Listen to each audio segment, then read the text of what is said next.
grant permission? Yeah. Okay. Louis Amestoy?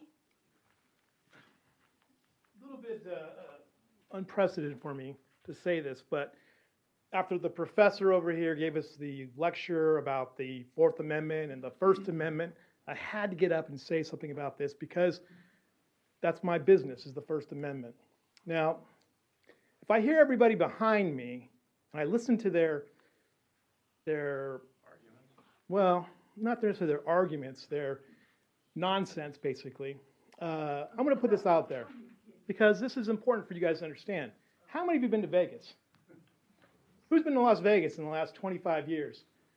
When you go to Vegas and you stand in the public right of way and you are handed, or you can take it if you'd like, a piece of pornography. Okay?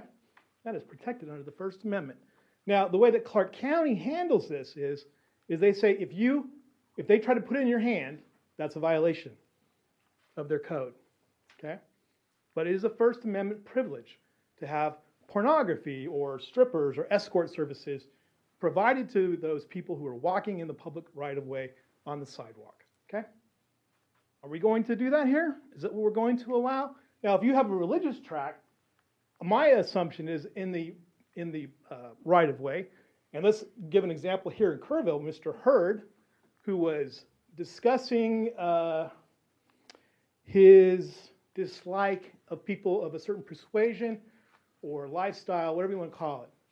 Now, as long as he didn't block that right away, he had every right under the First Amendment to protect, to demonstrate. I don't think anybody here would disagree with that. We may not like the message, but he has that right. But once he steps into the way of the person who's walking on that sidewalk, and I had a young lady on my show this morning who is in a wheelchair. She can't access certain parts of Kerrville because our sidewalks aren't wide enough. So we have an American Disabilities Act. Okay? If he blocks that, to me, that's a violation of this law or this ordinance we're talking about here. Nobody is saying that your First Amendment right to protest or to knock on a door is being infringed.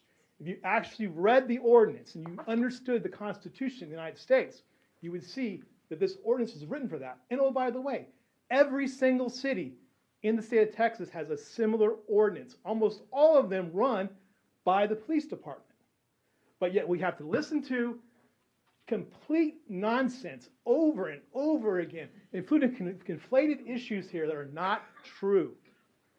I don't know how else to say it to everybody that's here. You can believe what you want, but if you say this, your unintended consequence is that I can have somebody come out and give you porn or give you right-wing nonsense or communist propaganda. That's what you're asking for. And what we're saying here is what is reasonable. And what is reasonable is what's before you.